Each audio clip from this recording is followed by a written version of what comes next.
It is a long-held Republican tradition after a week of Donald Trump's insane statements, attacks, lies to go and grovel at his feet and defend him on the Sunday shows. But with Donald Trump's Jeffrey Epstein scandal raging, it has never been more humiliating than this. And humiliating is the perfect word to describe what just happened to Lindsey Graham, caught in an Epstein lie live on air that had him screaming with anger. We're going to get into it all, but before we do, if I could quickly ask you to leave a like on this video, and if you haven't already and you enjoy our channel, to hit that subscribe button because it goes a long way in supporting our work. Now, before we can get into that Epstein lie that we saw Lindsey Graham get caught in, I want to first start with the lie that we saw Kristen Welker catch him in about Barack Obama right here. Play back what you said at the time. Take a look. Yep.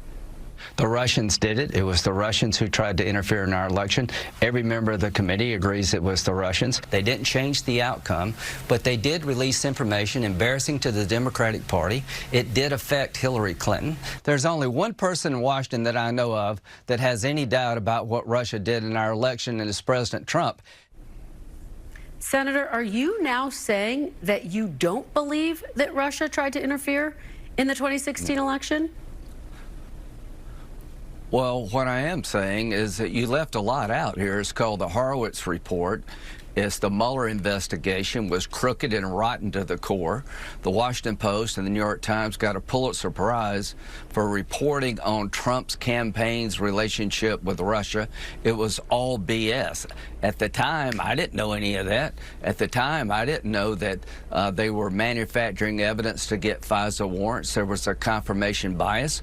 Durham didn't say there was no political bias. He said quite the opposite. He said every time a FISA warrant was sought in the Mueller world, they got it, and the errors made to get warrants in this space were a lot greater than they were in anything not involving Trump. But what I'm saying is that this is new evidence. This is something I didn't know, you didn't know, that in 2016, Obama suggested, I don't like the outcome that there's no evidence Russia was involved.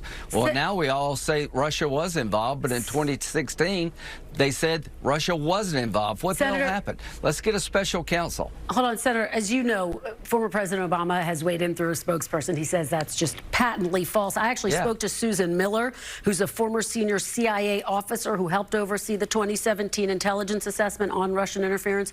She says it's completely false that Obama or anyone else asked them to change or sway their investigation. She says they all, she says, and she's a Republican, says they all would have quit if that had happened. You can just see all of the life leave Lindsey's face. He's just like, oh gosh, how am I going to defend this? And how does he defend it? By saying that he learned new stuff. You didn't actually, though. Well, I will take that back. You did learn something new, and it's that Donald Trump loves Jeffrey Epstein more than we ever could have imagined.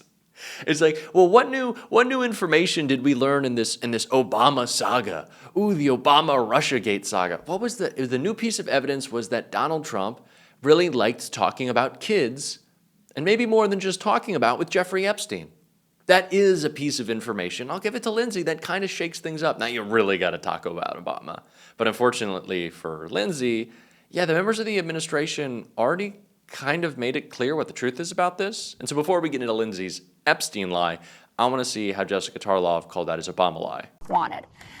I am excited for, if it happens, it'll be primetime entertainment, the cage match between Tulsi Gabbard and Marco Rubio, because Marco Rubio was the lead senator on the bipartisan Intel Committee, and their report found Moscow's intent was to harm the Clinton campaign, help the Trump campaign after Trump became the presumptive nominee, and undermine the U.S. democratic process. That is the same thing also that Tulsi Gabbard spoke to when she was on Joe Rogan's podcast in 2018. There's also video footage of Barack Obama himself saying it, saying that no machines were altered. They did not hack the infrastructure, but they tried to do an influence campaign. They just really can't, as much as they're going to try, wiggle their way out of this one. It is not happening. It's not. And it is only made worse for Trump that they are so dead set and focused on trying to distract us, because it's really clear that it's a cover-up. And Lindsey Graham was asked about that. He started screaming through this entire thing. It was embarrassing. Let's take a look. Senator, are you trying to rewrite history to distract from the Epstein matter, Senator? No, I'm trying to let you know and the media know that we found something we didn't know before.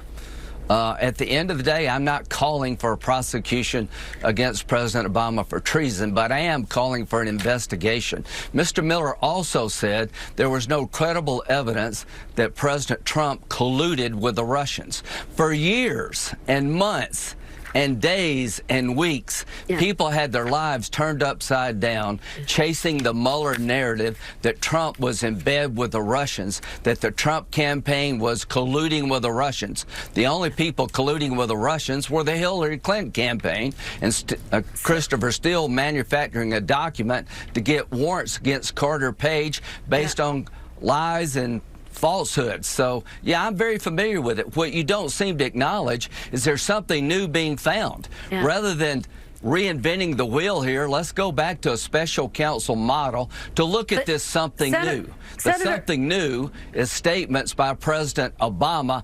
I don't like your analysis. Russia wasn't involved here in 2016. Senator, you're saying there's something new. This report goes back to 2020. It's 5 years old. There's actually nothing new in this report and nothing that changes any conclusion. But I want to talk about Gaza. Turned over is new to me.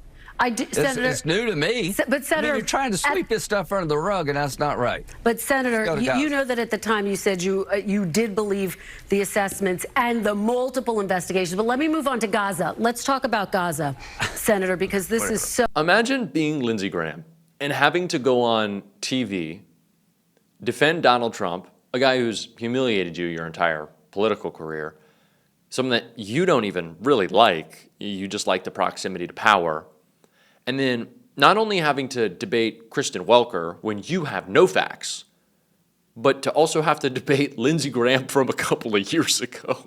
It's like, imagine being a staffer. All right, Mr. Senator. All right, Mr. Lindsey.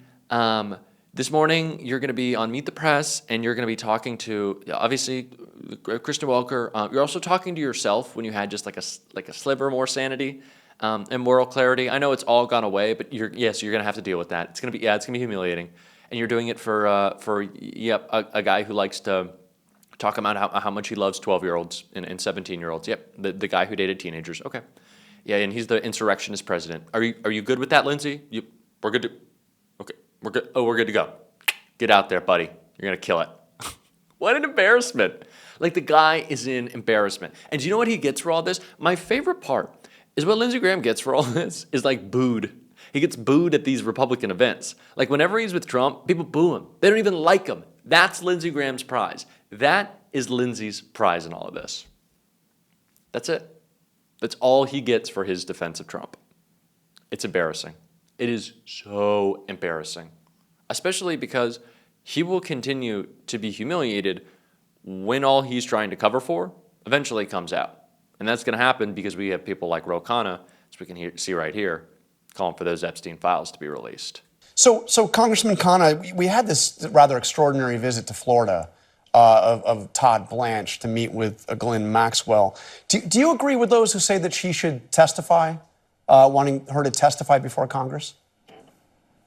I do. I have skepticism, given she was indicted of perjury, given she has a motive for getting a pardon. I didn't love that Todd Blanche was meeting with her allegedly one-on-one, but I'm for all the evidence coming out. It's important, though, that this is not something that is anti-President Trump. This is for transparency. I'm less concerned about his mentions. I'm much more concerned about the hundreds of people who were powerful and rich who had impunity, and I'm concerned about restoring justice for the victims. He promised to expose this. I think the American people don't think he's a perfect person. They thought he was going to expose a system that wasn't working for them, and that's really what this is about. What would be the reaction if he actually went through and did some form of clemency, granted some form of clemency to Ghislaine Maxwell? Congressman Khanna? Well, I think people would say, why is he doing that? And can we really believe Maxwell's testimony? I mean, I don't love the broad pardon power in the first place. I think it has been abused. I think at this point, though, what the American people desperately need is for all of the evidence and the files to come out so they can decide for themselves. So they're not relying on Maxwell. So they're not relying on even congressional committees. Let the American people decide. And how would you react to a pardon or a clemency? I don't think she deserves that or needs that. I mean, she's guilty of crimes, but it's hard to believe that she herself and Epstein did these crimes by themselves, right? Yeah. So it's time to find out who else was involved. And I agree with Roe here. The bank records don't lie. The documents don't lie. They don't change. The plea bargains that have been sealed don't lie. Let's release those. Before you go, I want to look at how Speaker Johnson has reacted to what you are doing on this, trying to force a vote to release the records. Here's just some of what Johnson said this week about you. I say Thomas Massie is the one trying to bite Republicans, okay? I'm not quite certain what his strategy is. I don't understand Thomas Massie's motivation. I really don't. I don't know how his mind works. I don't know what he's thinking. Thomas Massie could have brought his discharge petition any time over the last 4.5 years. Over the last 4 years of the Biden administration. And he also said, bless your heart. Yeah.